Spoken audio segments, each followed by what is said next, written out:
So, who were here last time? 1, 2, 3, 4. What happened to the rest?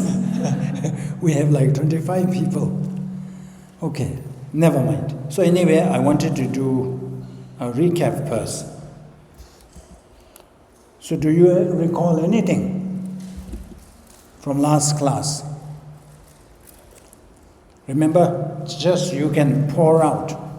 There is nobody to be scared of. So we are just friends. Your parents are asked not to come so that we can have a frank discussion. So anybody can recall anything? What were the takeaways? What did you take home from last class? Emptiness. Did we talk about emptiness? Okay.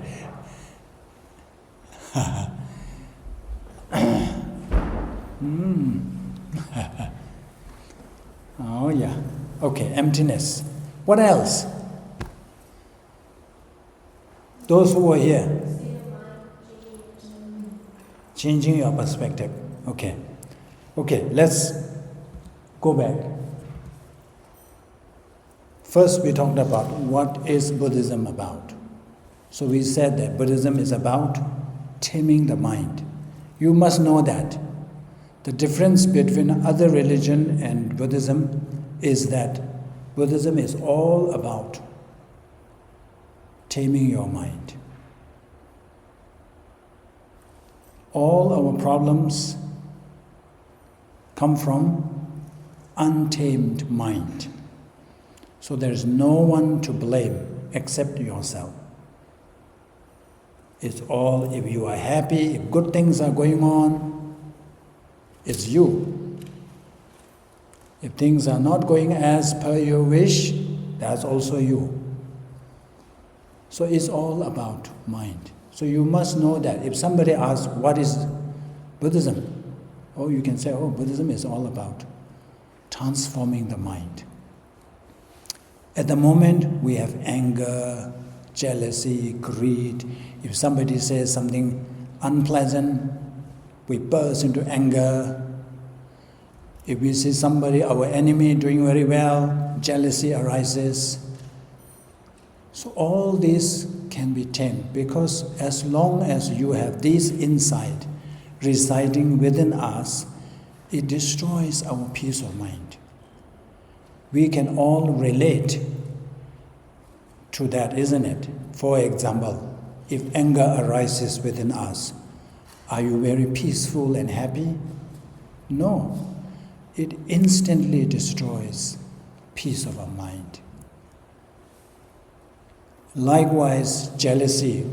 If you have a strong jealousy against somebody else, you cannot even sleep.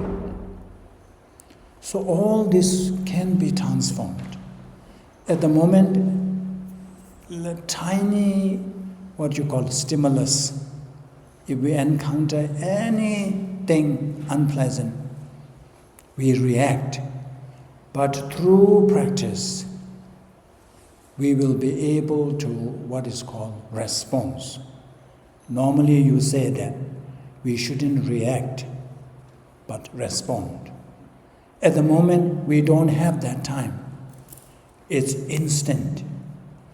But through practice, there will come a time that, oh, actually there is a long gap between encountering the stimulus and how you respond. At the moment, it's instant, isn't it? If somebody calls you a name, get angry. But through practice, you can choose. Should I respond? Should I say something nasty back? Or should I just smile? You will find, when you are able to find that gap, then you have a choice, whether to apply brake or just drive straight on. So this comes through transforming our mind. Then remember, most important thing, Buddhism can be explained through 2 points: view and conduct. What is the Buddhist view? Interdependent or dependent arising. Everything come about because of causes and conditions. So these are very important. In there's the concept of karma, everything is in there. Happiness, suffering, virtue, non-virtue, all comes under that umbrella. And also when we have some understanding of dependent arising, that many things have to come together, then when things go wrong, we will be able to pause and not suddenly get angry. Let's say when something happens, you get angry and blame one person. But if you have understanding of dependent origination, that things come about because of so many other factors, other causes, conditions, then you are not very quick to point finger at one person, one thing. Even yourself. When things go wrong, when you fail, you say, oh, I am a loser, then there's a lot of self-criticism, self-loathing. All this, actually these things happen because of so many causes and conditions. It's not only me. You see, that kind of relieves you or relaxes you. You don't have to find one thing. So many things. So that's dependent origin. Then conduct based on that. Because causes and conditions, there is this play of causes and condition. When you do something, there is a consequences. There is a result. When you have created the causes, condition, then the result or consequences have no choice. It has to come because that is the law of causation, we call it. So it produces. So having that understanding that if I am unkind to another person, I may reap similar consequences. Then you can think about whether you want to do or not. If I help another person, if I'm kind to another person, there is a likelihood that the other person will be nice and kind to you. So this is just a simple understanding of dependent origination. Understanding that, based on that, how should we conduct ourselves? No harm conduct, non-harm. If we are able to help others, that's great. If not, at least refrain from causing harm to others. So this is not for the other's sake, it's for your own benefit, own welfare. Because you don't want to experience unpleasant things. So you should stop creating the causes. This is important. So after understanding that, hold the view of dependent origination and then practice the conduct free of harming others. Like lying. We lie. Does it harm other person? It does. Harsh speech, divisive speech, all these causes harm to others. Because of that, we say we should not. And then most important thing, happiness is a state of mind. Remember, we have looked at pictures and all that. This is important, also very, very important. Because many people search happiness outside. When they are not happy, they try to fix external conditions. But you can never be able to fix all the external conditions. You may be able to fix one thing, another thing pops up. You attend to that one, you may be successful, but something else will pop up. So there's no way that you can fix. You don't have control over this. Whereas if you're able to tame here, adopt an attitude, that is like, what do you call, fixing all the external conditions. So this will, later we can connect this to our today's topic. So this is important. You must have this one. Can you give me an example? Happiness is state of mind. What example did I give?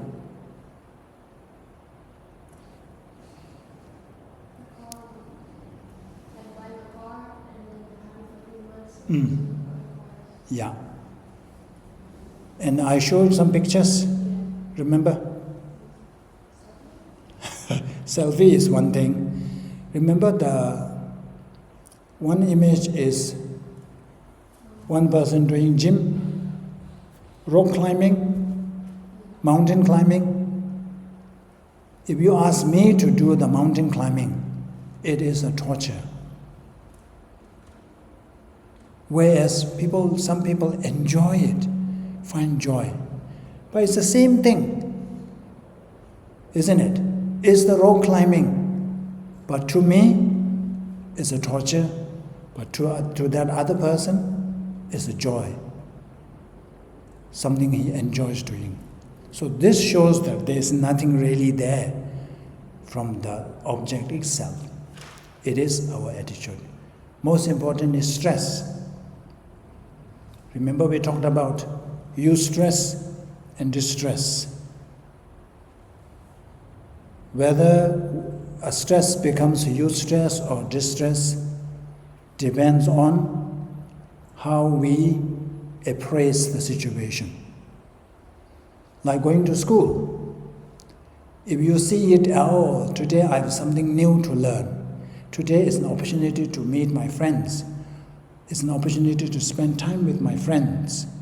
You look forward to going to school. Today I have to go to school, tomorrow is school day. If you see it as a chore, then this dread arises. You see, going to school, same action, but because of your attitude, it's completely different. So that's why happiness is a state of mind. So why this is so important is this gives us the control. We are not at the mercy of somebody else or external things to be happy. If we want to be happy, we can be happy, no matter what is going on around us. Some people who are going through cancer, receiving treatment, but their mind is at peace, especially in monastery, those practitioners. They are happy that they have this one so that they can practice it, use it as part of their practice. Physical, they are experiencing physical pain, but inside, mentally, they are at ease. Compared to somebody else who have no understanding, who doesn't have the right attitude, that person, not only the person will experience physical pain, also, on top of that, mental anguish. So why do we need that? Physical suffering is enough. We don't need extra. That one, we have the control. We can stop it. We can not have it. So that's why happiness is a state of mind. And then we all have the potential to bring about positive transformations within ourselves. What was the example?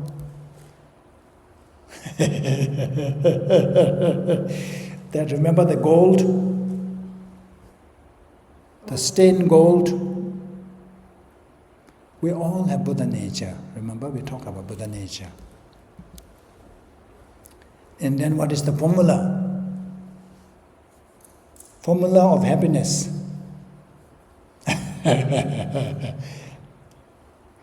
Plus equals happiness. Remember?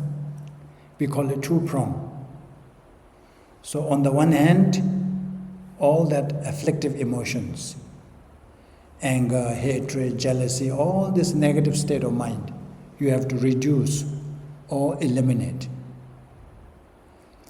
The more, even from your group or from your own experience, you can tell that somebody who has anger issue is less happier than the one who is more compassionate, who is more tolerant. Do you agree? For example, if somebody can get easily angered, nobody wants to be friends with that person, isn't it? Even if you have a gathering, you want to have a party, say, oh, don't invite her. Don't invite him. Let's not tell her. And then when you go to school, nobody wants to be friends with you. So from this you can see that it's not good.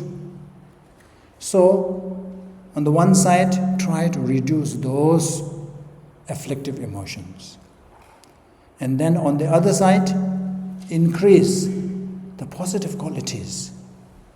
Kindness, compassion, patience. Increase. That will equals happiness. You say, I don't want happiness, but if you do that, it will come. So that's the recap. So today's class is Four Noble Truths. So what do you know of Four Noble Truths? I don't know whether we have time or not. You can have a group and then you can discuss. Let's give 5 minutes, if that's enough. Okay, raise your hand. I will give you a number. 1, 2, 3, 4. 1, 2, 3, 4. 1, 2, 3, 4. 1, 2. Okay, all the ones in the group, 2s in one group, 3s in one group, 4s in a group. All the ones, just discuss what is the first noble truth. Second one, but do you know anything of Four Noble Truths? Yeah, little bit. It's okay what you understand. So first I will tell you the truth of suffering, truth of origin, truth of cessation, truth of path. So number one, those who are in number one, discuss about this. What do you understand by truth of suffering? Number two, truth of origin. Number three, truth of cessation. Number four, truth of path. It's okay if you don't know, it's okay. As a group, you say, okay, we don't know. That's it. Okay, once. Number twos, threes, fours. Path.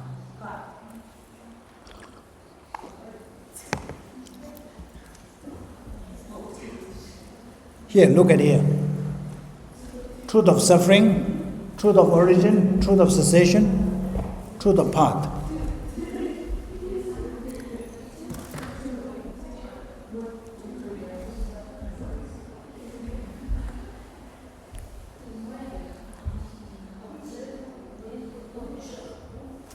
All the 1s, 2, 3, 4.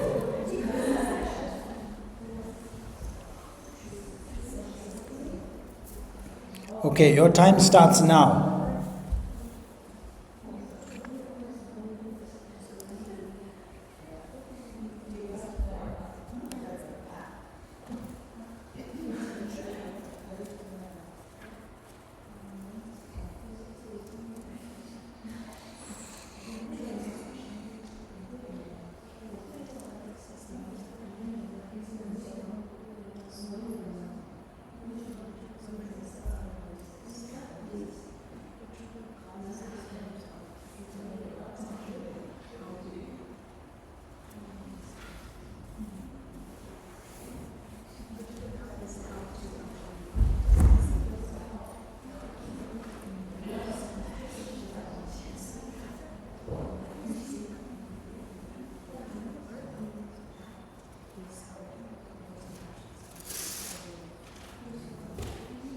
누구 대도 누구?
One minute.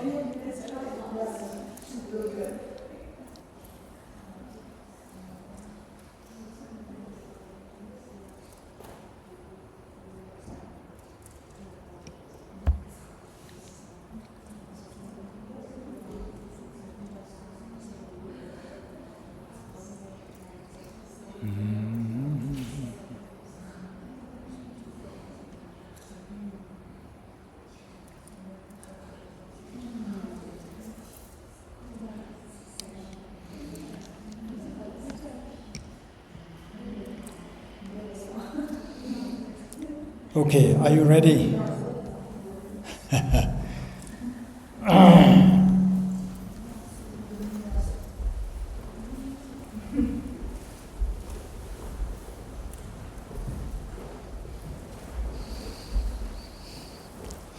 Okay, so first one, number ones. Who is the ref? Who is going to present? Oh, you haven't decided? Okay, go ahead, yeah? So, just acknowledging the suffering is there and knowing that what the suffering is, including the three types of suffering, which is the suffering of suffering, which is the simplest and most obvious, like sickness, and the second one is suffering of the second one was Suffering of change. suffering of change.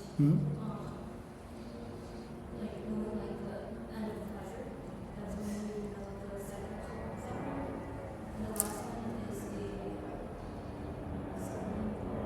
pervasive suffering. Okay, good.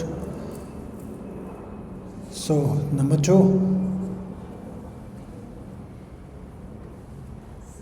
the truth of origin goes together with the truth of suffering. Uh-huh. Which is the way for how we end the suffering, like acknowledging what is causing the suffering and then tracking down why it's causing it and solving it. Okay. And number 3. The third truth is the truth of cessation, which is the truth of escape from suffering. Is that all? Okay. Number 4.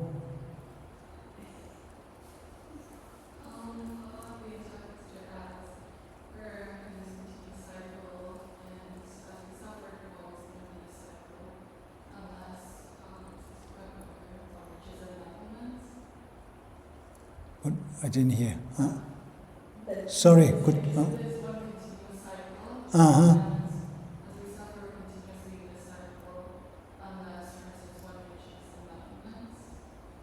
Okay. Okay. At least you have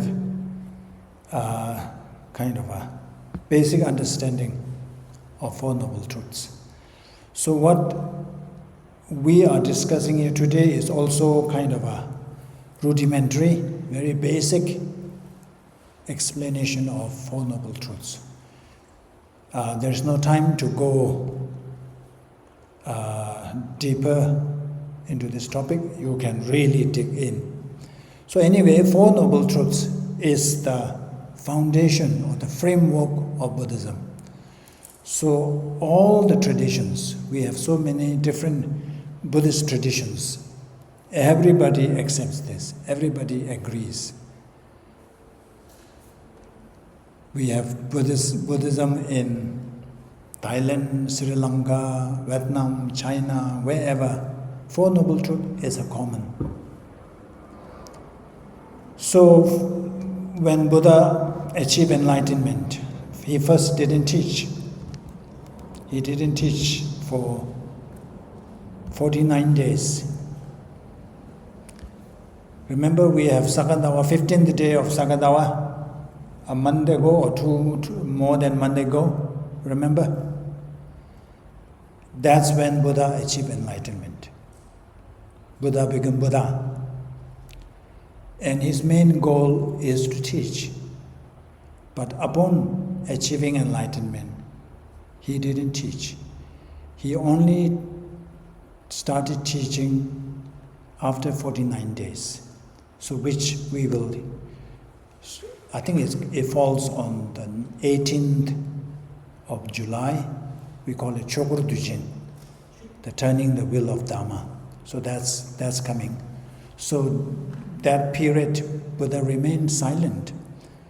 The reason why Buddha remained silent is that Buddha felt that what he had realized is what you call very radical thing. If he starts teaching that, people may not be able to accept. People need to make a radical change. But still what happened was the devas, those heavenly beings, they requested, please teach. And then Buddha started with this first Noble Truth, teaching on the first. His first teaching is on the Four Noble Truths. So Buddha says that our this Pungbo, aggregate, is suffering, is the truth of origin, is the truth of cessation, and then path. So these are the Four Noble Truths: the truth of suffering, the truth of origin, the truth of cessation, the truth of path.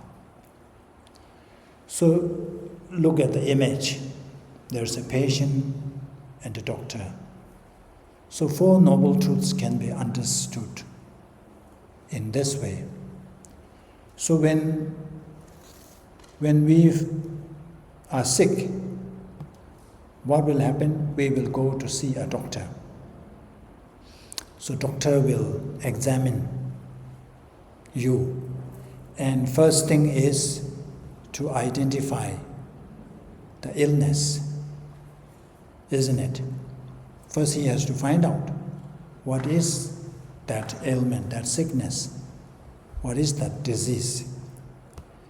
And then he has to find out what caused that disease, what caused that sickness, what is the origin of that sickness. And then he has to see whether there is a cure or not. If there is a cure, what treatments, what medicines the person needs to consume. So likewise, first we need to identify suffering. The reason why Buddha didn't teach is because the suffering, the things that Buddha sees as suffering, let's not say Buddha sees, the real suffering, we ordinary people do not perceive it as suffering. We see it as pleasure, joy, happiness. So that's why it is so important to first talk about or identify the suffering. So that's why the truth of suffering comes first. So these are suffering, those are suffering. So you have to identify.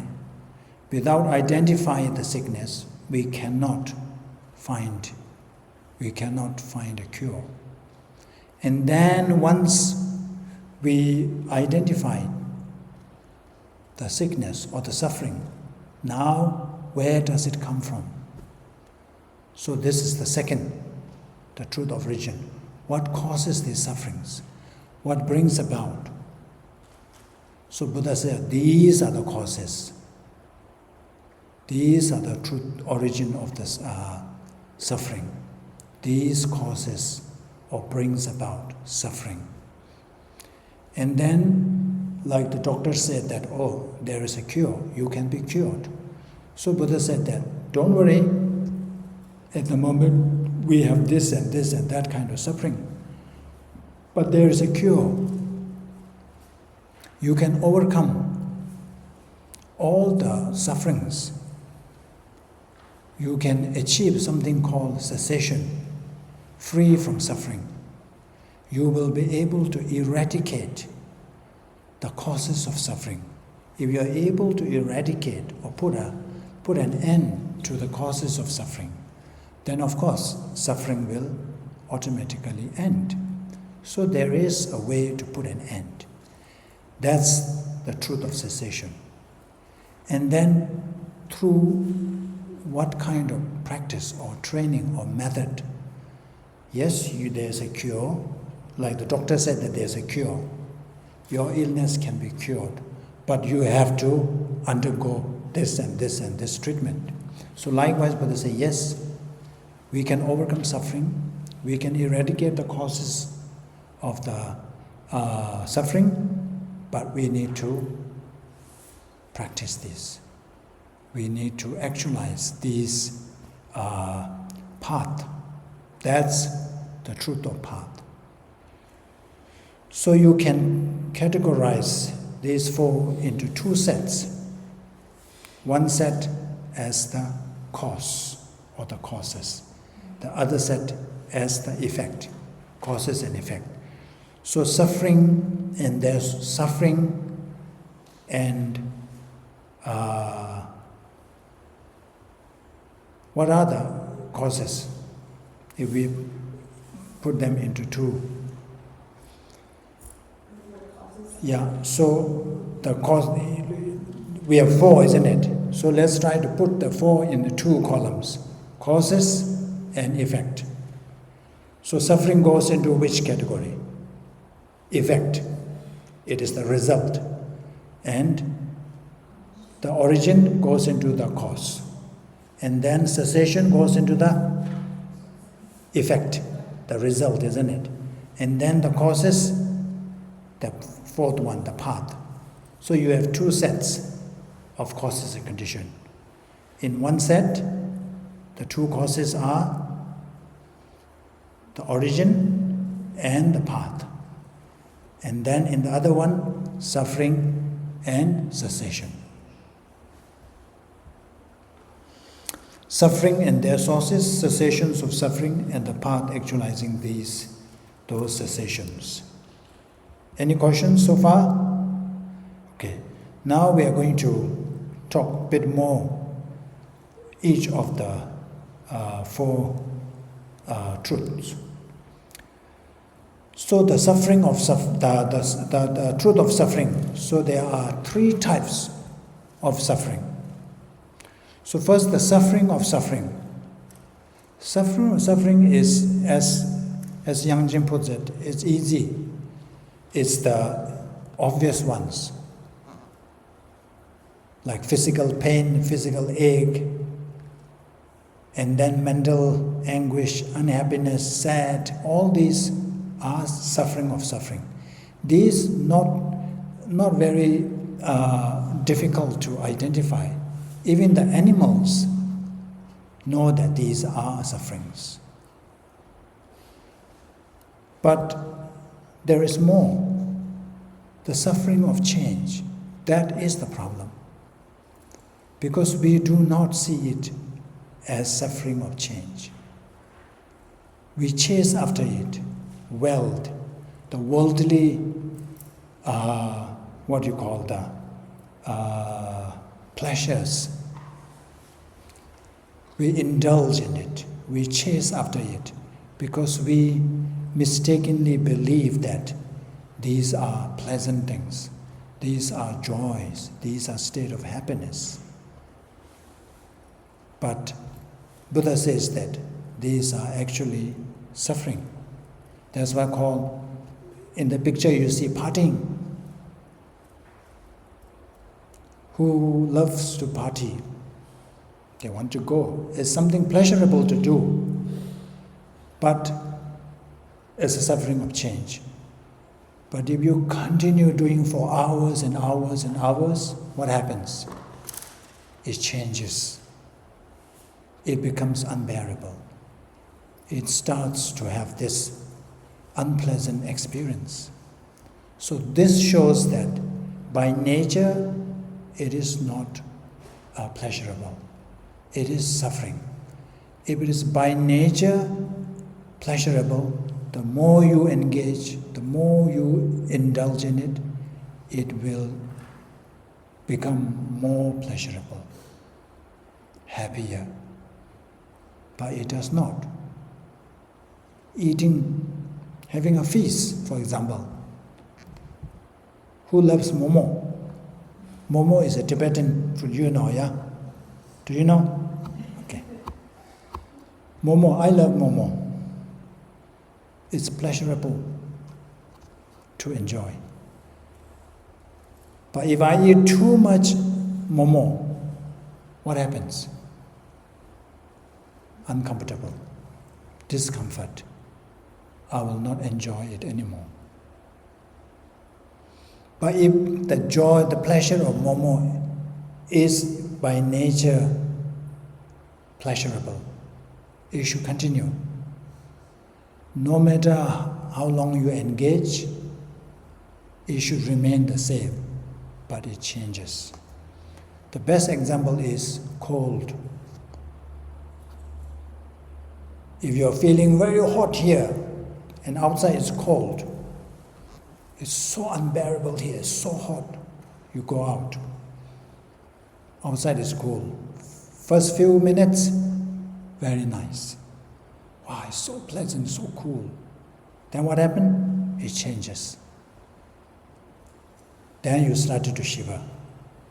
Then you come back in. For a few minutes, very pleasant. Again you go. Because this is called suffering of change. When there is a change, it changes. When you engage in that particular experience long enough, it changes. It's no longer pleasurable.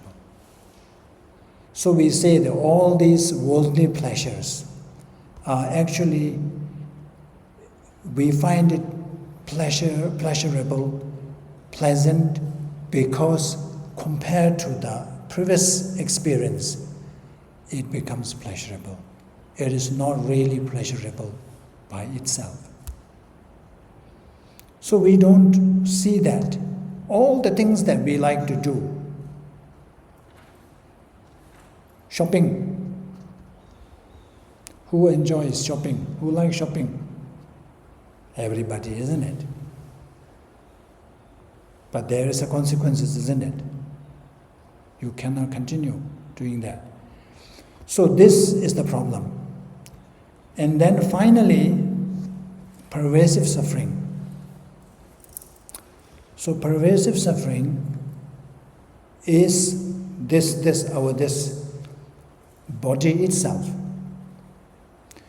This body that we have, we treasure so much, we cherish so much, is actually a result of our past karma and delusion or afflictive emotions. So it is contaminated. It is not pure. So this serves as a basis for the other two sufferings. So you see this in the picture. What is that? That's kind of the ringworm. It can be, I don't know, we call it in India, we call it mijigulo. If you do mijigulo, then you get this. It can be very itchy. And then when you scratch, what happens? It feels so good. So this, when you have this itch, discomfort is like suffering of suffering. And then when you scratch, you get this sense of this joy, or I don't know what you call this. There's so much relief and satisfaction. That is suffering of change. Because if you continue scratching, then it becomes painful. And all these two experience, why did it come about? Because in the first place we have this sore, that ringworm. If we didn't have this one, we wouldn't have to undergo these two different experiences. So this itself is pervasive suffering. It's like this body. Because we have this body, we have to experience the two sufferings. Suffering of suffering, the suffering of change. So you understand the three types of suffering? Remember this, mijigulo. That ringworm, I don't know what it's called in English. Is it called ringworm? We have nurses, training nurses here, so they would know. So if you are able to remember this analogy, then you will never forget this. So that's truth of suffering. Some of you last time, you say you didn't see this. So this is what happens though. Worldly pleasures. We call it samsaric pleasures. There is no end.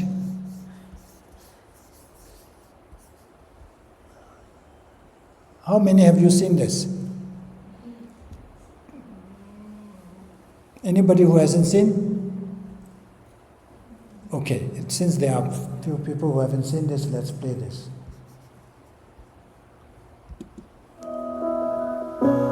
Insatiable.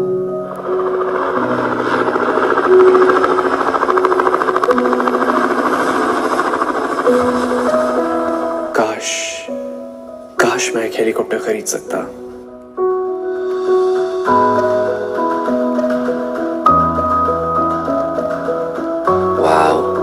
प्यारी sports car है, काश ये गाड़ी में afford कर सकता।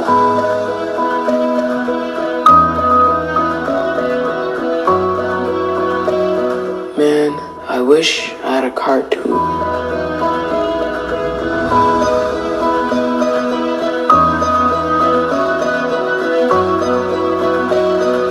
यार, आज मैं एक साइकिल खरीद सकता।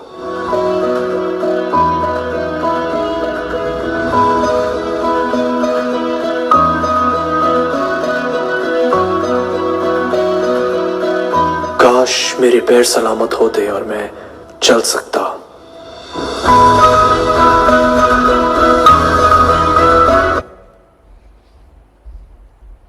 So you get the point?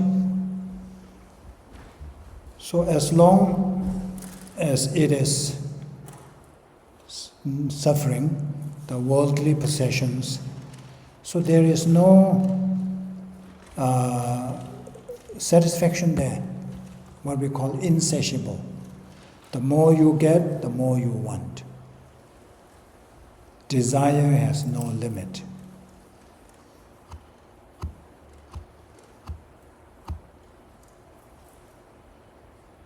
Now the truth of origin. Remember, truth of origin is the causes, what brings about the suffering. So there are two. The causes can be divided into two. One is the afflictive emotions. So afflictive emotions, you understand what afflictive emotions means. In Tibetan we call it nyomo. Afflictive emotions are state of minds that when they arise within us, it instantly destroys our peace of mind. It gives rise to unpleasant, uncomfortable, discomfort experience. For example, anger, jealousy, greed. Some can be very subtle, but it causes. Like jealousy is very strong emotion. If you hold jealousy against somebody, you cannot even fall asleep. The other person is really having a sweet dream, and here you cannot even sleep. It's same with anger and hatred. So these emotions, there are these kind of emotions. That's one thing. And then we have something called karma. Karma, as a Buddhist, we should know. Le, we call it Tibetan le, karma. So these two are the causes of condition. But amongst these two, which is the main thing, the culprit or the main one? So the main one is afflictive emotions. Have you seen this picture? Normally when you visit a big monastery, at the entrance, they always have this. It's called Wheel of Life. So this tells you, you have a pig, you have a bird, you have a snake. And these three are connected. So the pig represents ignorance. We call it nyomo tuksum.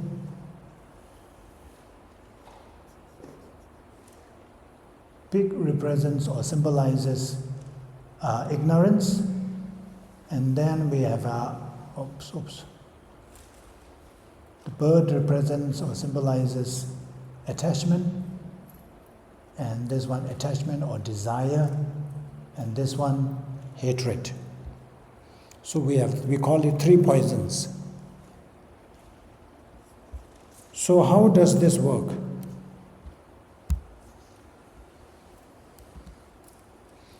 So you have first ignorance. So ignorance is not knowing the reality. I think you have heard something called selflessness. Dhamma. So what happens is we are ignorant about the true nature of self or I.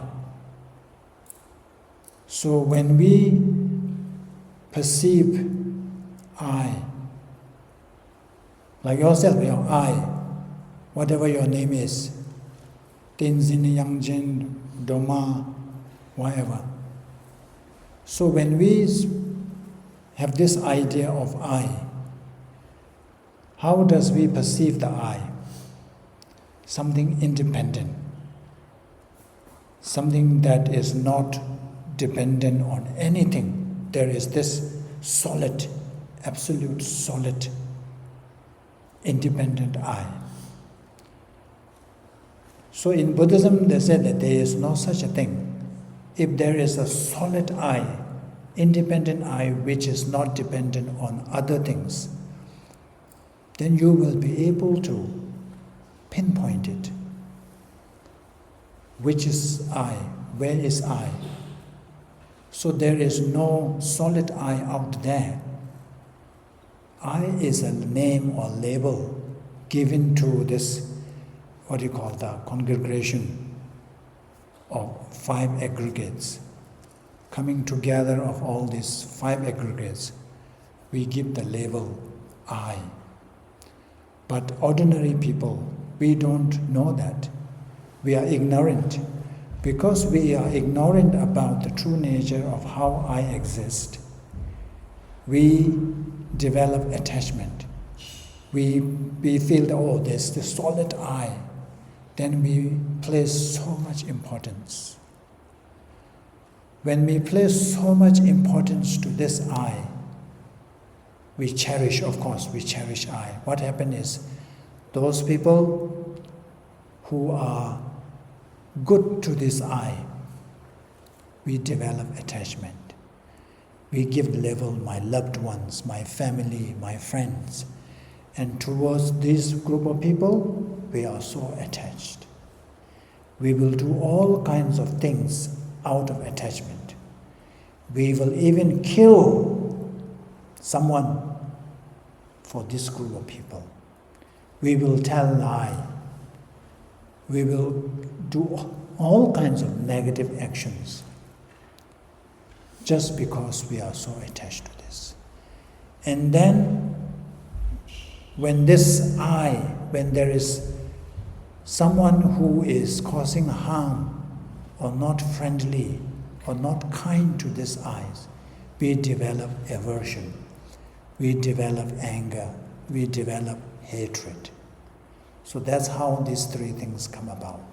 So you can see the root of attachment or desire and hatred stems from ignorance. Because of ignorance, we develop strong attachment to I. Because of that, then we have attachment, we have aversion. Then, because of this, we create karma. Create karma means we engage in actions. Karma means action. We do something, whether it could be good or bad. That's karma. So if something good, that means good karma. Something bad action becomes negative karma. So ignorance gives rise to these 2, attachment or anger. And then these 2 give rise to karma.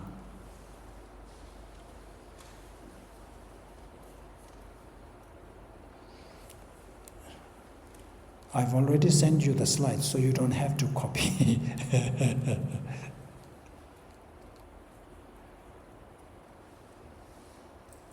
Any questions on this?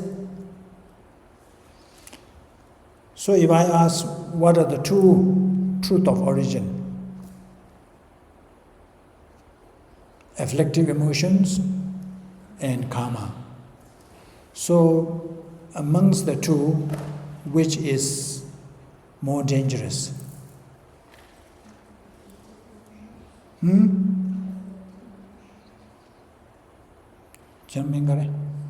Sonam says afflictive emotions.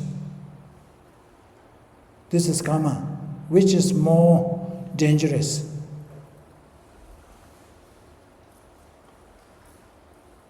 Others, rest. Afflictive emotion? Okay. We have two afflictive emotions. Two for afflictive emotions. The rest all this side? Okay, good. Why? Why do you say that afflictive emotion is more dangerous?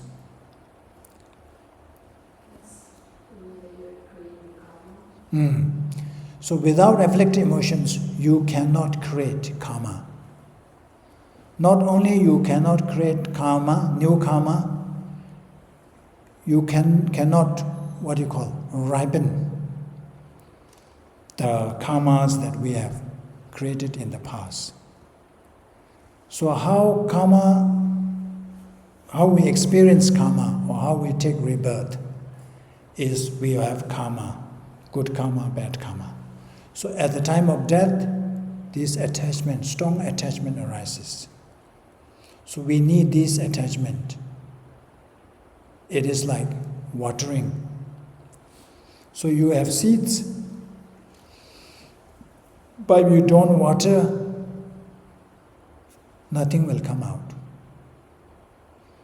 So afflictive emotions not only serve as the cause or to create new karma, it also serves as the water to bring about the existing karma. So if you are able to eradicate afflictive emotions, then from then on, you will never create a new karma. I mean the karma that brings you to cyclic existence or to samsara. And whatever you have, negative karma that you have created, it can never ripen to bring you back to samsara. So that's why we have to first sever the root, which is the afflictive emotions. But afflictive emotion arises from ignorance. So that's why we talk about realizing emptiness, selflessness, wisdom realizing emptiness, wisdom realizing selflessness. So that will sever the ignorance. Without ignorance, you will have no afflictive emotions. Without afflictive emotions, you cannot create new karma to be born in samsara. Because as long as you are under the control of karma, you have no choice but to be born without freedom, without control.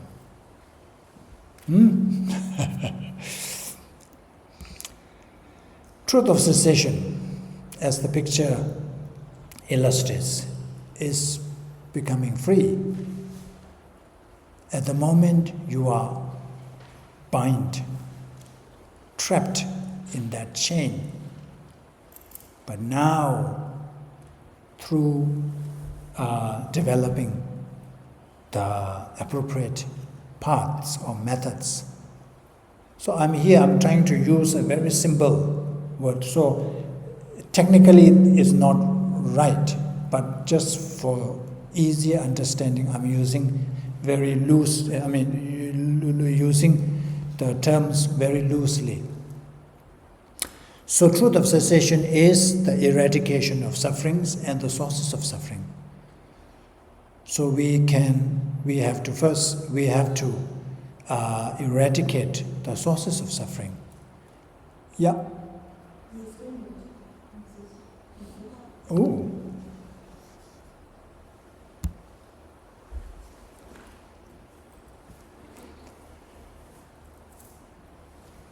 So, have you heard about the term nirvana? liberation, self-liberation. Then we have enlightenment or Buddhahood.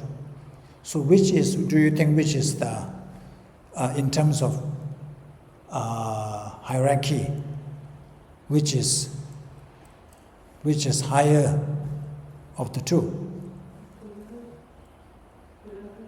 Buddhahood? Anybody? You are guessing, isn't it? Okay. Yeah, in the last class I wanted to cover all this terminology, but we didn't have time. So nirvana and enlightenment, it's like this. So nirvana we normally use for, we call it self-liberation. So those who only strive to achieve liberation for themselves. So they have no concern, or they don't take responsibility to liberating other sentient beings. So those who work or strive to liberate other sentient beings is called Bodhisattva, Chanchu Semba, Bodhisattva. So Bodhisattvas try to achieve Buddhahood. So nirvana is something like this. So in terms of what do you call, abandonment is less compared to Buddhas. Also in terms of positive qualities or realizations, it's less. So liberation, of course, once you achieve liberation, you are no more under the control of karma and delusion or afflicted emotions. So you have now freedom from samsara. You are no longer bound by samsara. You are free. You don't have to undergo any of the three types of suffering. So there's no suffering at all. You are liberated. But Bodhisattvas, they are not satisfied with that. They wanted to liberate others. The reason is that, I think you may have heard this. So we say that all sentient beings, there are countless sentient beings. One time there had been, actually it's not one time, many times, countless times, every sentient being had been at one time our mother. That's the Buddhist view, Tibetan Buddhist view. Actually it's Mahayana view, Mahayana Buddhist view. At the moment we don't remember, there's no recollection. But like you have been your mother countless times, you have been your mother countless times. So why Bodhisattvas really strive to help other beings is that when that person was or is your mother, they have been kind and they have really sacrificed so much for us, the way your present parents or mother do. So in that sense, it's very kind. So kindness need to be repaid. So the best way to repay is by bringing them to Buddhahood, to lift out of the ocean of suffering. You can give millions of dollars, you can help in many ways, but that's not enough. Even if you give $1 billion to each sentient being, which is impossible, even if you are able to do that, how much that benefit can extend? It can only go up to this life. It cannot ensure good rebirth, let alone bringing up to Buddhahood. So the only way is to help them liberate. So they cannot do that right now. They are like, if I'm a Bodhisattva, my goal is to liberate all sentient beings. But at the moment, given my condition, I cannot liberate even one sentient being, one person, let alone all sentient beings. I don't have the capability. I don't have the ability to do so. When will I have that capability is when I become Buddha. So that's why their primary goal is to benefit sentient beings. As a means, they are aiming to achieve Buddhahood. So those beings are called Bodhisattvas. So Bodhisattvas, then through their progressing through the stages of path, they become enlightened. So at that time, there is no fault at all. There's nothing to be purified. There is nothing realization to be gained. They have achieved the full potential. So that's Buddhahood. So Buddhahood there's nothing more beyond Buddhahood. And then we have the liberation.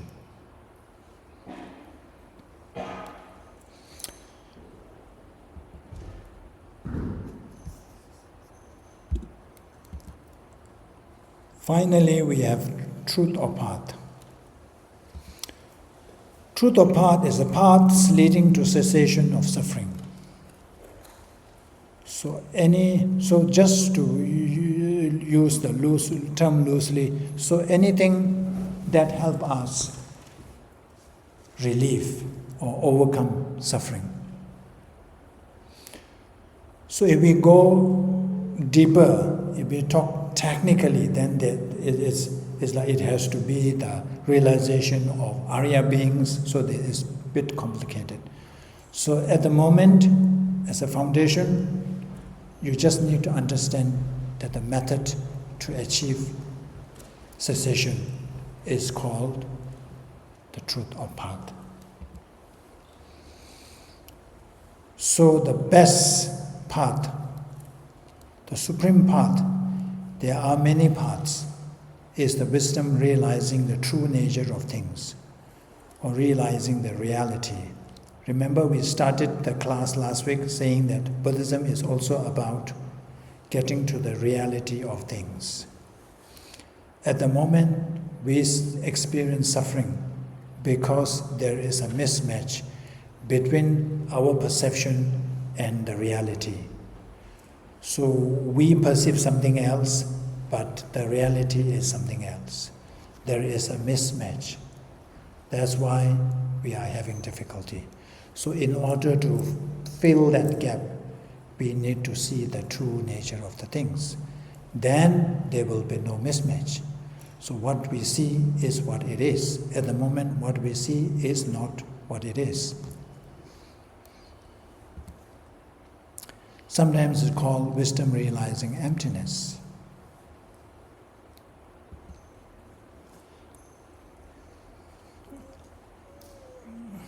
I don't know whether you have the stomach for this one.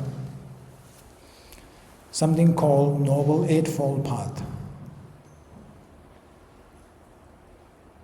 So when you read books from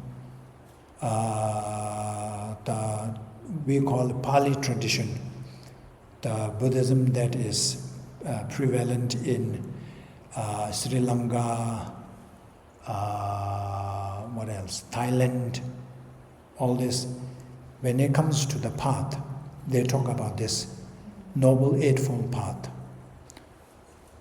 But when Tibetan Buddhism talk about it, these are the paths of Arya beings, those who have already achieved certain level of realization. So, but we can talk about it. So first, there are three of we call it morality or ethics. So right speech. Right speech is non-harmful speech. Like what? Lying. You know, there are four of the speech, negative. What are the, anyway, we will cover that in karma. So we have something called lying. Divisive speech. What is that? Then harsh speech. Then gossip. So these are harmful speech. We don't want to be gossiped by others.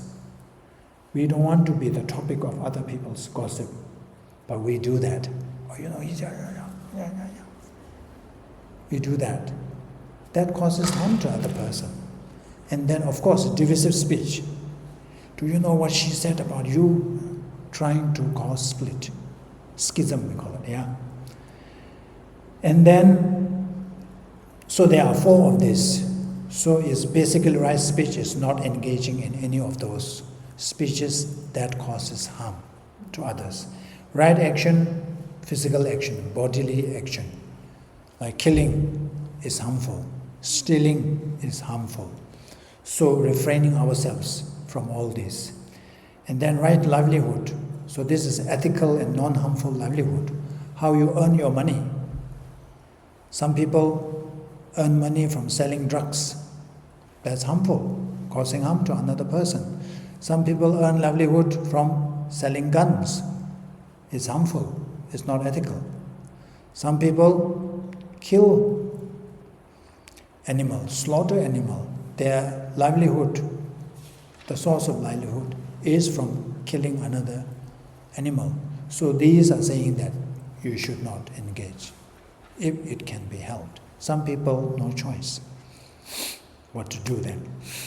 So these are the 3. And then you have right effort. Right effort is finding joy in what you are doing. This is very important. So whatever you do, you have to find joy. So you are, at the moment, you are still looking for your career. You are searching for what to do. One of the criteria should be that's something you enjoy doing. If you bring in, oh, this is a good money, if you don't enjoy doing that, it's a dangerous thing. You may make a lot of money, but you may not be happy. You want to be happy whatever you are doing, isn't happy at whatever you're doing. Then every day you look forward to go to work because you find joy and meaning in what you are doing. So it must, that factor, that you must factor that you find it enjoyable doing that particular whatever job you want to do in the future. Then right mindfulness, this is mindful awareness. So being mindful of what, first this can be like, if you are doing a meditation, it is like remembering what to do, your object, and then always being mindful in kind of introspective awareness or vigilant. Right concentration is this, what is called the single-pointed. So you are able to, your ability to remain focused on a particular thing. That is important even when you are studying. When you are reading a book, your attention needs to be focused. Earlier, a few years ago, I had the same problem. When I read a book, go down, I finish, I reach the end of the page, and I was like, what did I read? Nothing. Because mind wanders. And then I did this almost a year, I think, almost every day, this mindfulness meditation. That really helped. So now when I read, I am focused. I know I'm from the top to the bottom. So this is because you are able to remain focused on the object. If you are reading that one, your mind is focused here, not thinking something else. So if you are thinking something else, of course, your eyes is going after each line, but your mind is not there.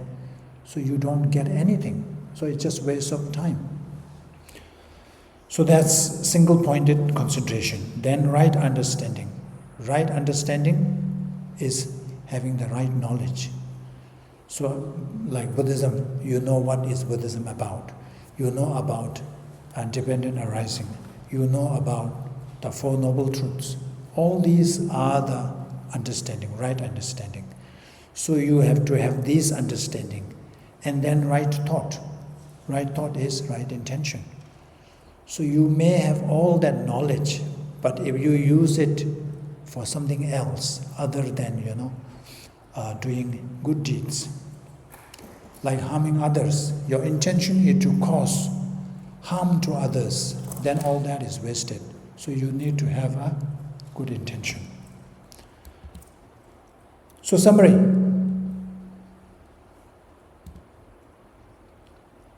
First, Four Noble Truth. Noble Truth of suffering is about samsaric existence is suffering. Our condition, where we live, is where we are born. Our existence is called samsaric or cyclic existence. So whatever the condition in this existence is by nature suffering. So from this, what we should get is that we shouldn't be so attached to our pleasant things, whatever things in this world. We have to loosen the grip. Then things will be better. This you need to have take away. Suffering has a cause. So that means you can put an end.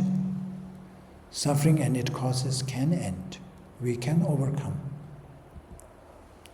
There is a path to liberation. So some people say that Buddhism is very depressing.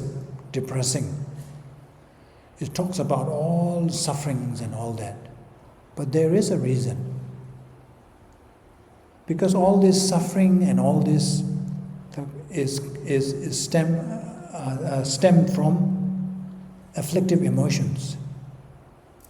And afflictive emotions has no foundation. These are built on like a sand. We have sand castle. As a child, you go to the beach and you build this sand castle. Just one wave. Because these are built on false attachment, for example. If you see somebody very pretty or very handsome, you develop this attachment and desire. When you really examine that, it's all exaggeration. When you really examine that, there is nothing there, but it's all your mind has projected. You have exaggerated so much that the actual thing is like this, but you made it like this. Making mountain out of ant mold, is it? So because of that, liberation or the cessation is possible. And because of that, there is a path to liberation. So this is the summary. So now, with that knowledge, how are you going to use it? You want to give an example?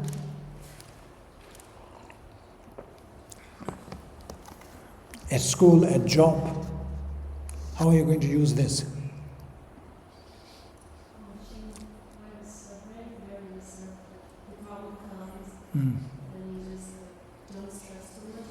Mm.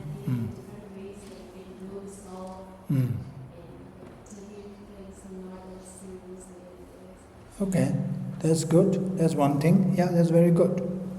That's good. Remember the first one says that our existence, samsara existence is suffering. So when we experience something undesirable, it doesn't have to be suffering.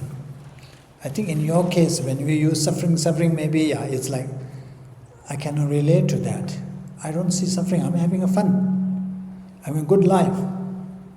But wait, until you meet somebody, you fall in love, and then there will be heartbreak. When the breakup happens, then you will say, oh, suffering, yeah, suffering, there is suffering. At the moment, you don't feel, because you are still, really, it's like flower, like blooming. But there will come a day you will experience suffering. So when this comes, you should use this. Okay, first of all, what's that? Samsaric existence is suffering. What can you expect? You are in this existence which is supposed to full of suffering, by nature suffering. So nothing to be surprised and shocked when you encounter suffering, isn't it? Remember, I used to give that example, the old car. Remember, those who have attended the MIA talk? Anyway, we will talk later. So remember this. So when things have, first of all, you have this understanding, remember?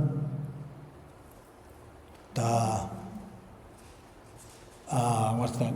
That understanding of dependent origination. So many things come together. It doesn't come out of blue. It is created or caused by so many things, the pieces falling into places. And then it happened. So likewise, it won't remain there. You may have a heartbreak now, but when you are going through that, it is like it's stagnant. I'm stuck here.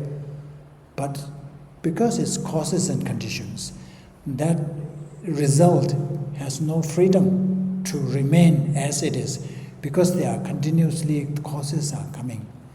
So you must realize that this is not permanent. It will come and go. That is important.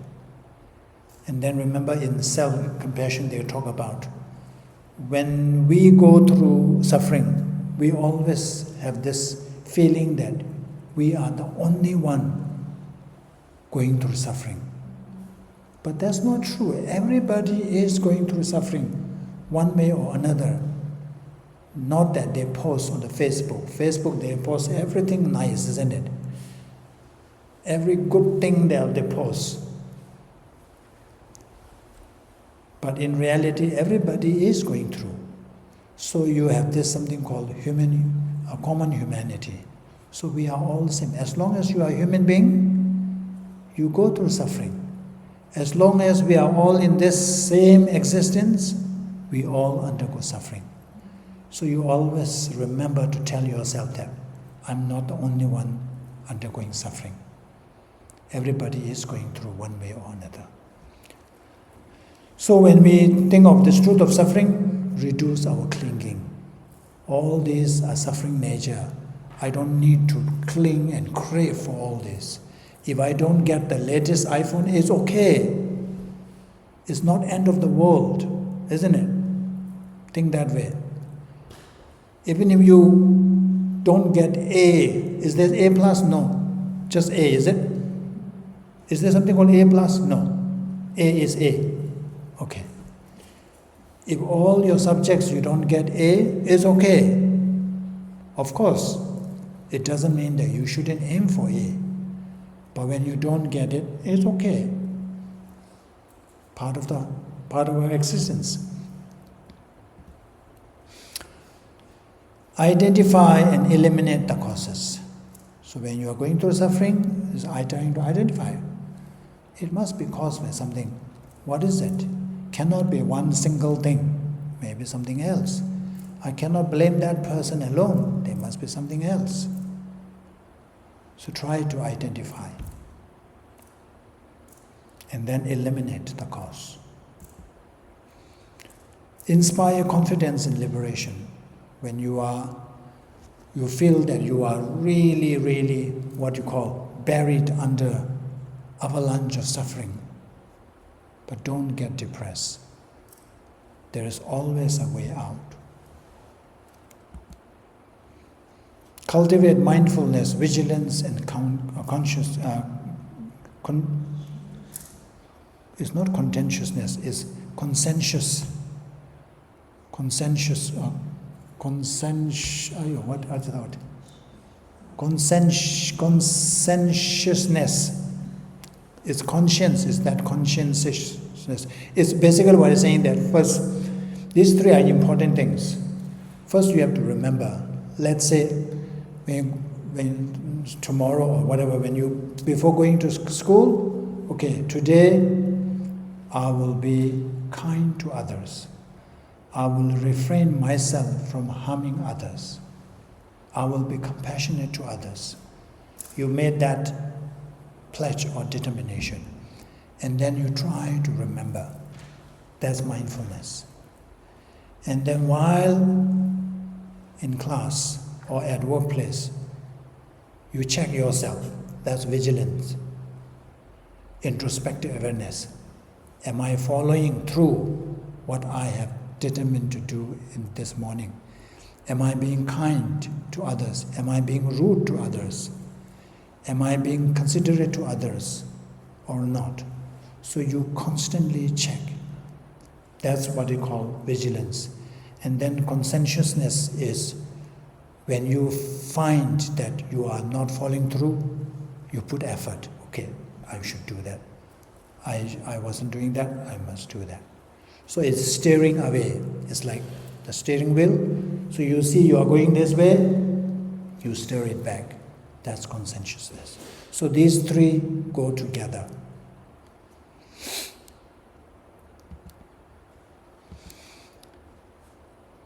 So you can also apply this for Noble Eightfold Path in your life. So first, right view.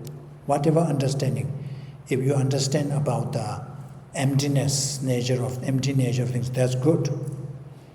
Whatever little understanding you have. So you may have understanding about karma. If I want to be happy, I have to cultivate virtue. I have to do good things. If I don't want to suffer, I have to stop, put an end to all these negative actions. So even that is enough. Given that understanding with the right view, then you make a determination. Okay, today I will try to practice this. I will try to engage in right action. Remember we talked about right action? Physical, avoid refraining yourself from causing physical harm. Right speech. I will engage in right speech. I will tell truthfully. I'll be, I will not engage in divisive speech. I will not engage in gossip. And then right livelihood, of course, it may not apply to you at the moment. And then in order for all this to be successful, so you have to have the mindfulness, that is to remember what you are supposed to do for the day. And then remain focused on that right concentration. And then try to find a joy in doing that. That's the right effort. So if you are able to spend your day this way, whether at school or at your workplace, you will be happy. You will have lots of friends. Everybody will like you. Your life becomes much easier, happier. So next class. So what do you think of the time? 6:30, is it too late for you? Or this is good time? We are democracy. So the majority rules. So first we started 5, and then some people said, 5 is very difficult. Given the traffic, it is very difficult to get here on time. So we moved to 6:30. Somebody suggests 6:30. So if 6:30 is too late for you, we can move to 6. So what do you think? You're okay with this? Okay, then we stick to this. Okay, so let's stop here. My goal is to really just do 1 hour, but we have done more than 1 hour. Sorry about that. Thank you. That's all for today. And we will have recap at the beginning of next class. So remember to do your revision. So this is right, isn't it, the class? Yeah.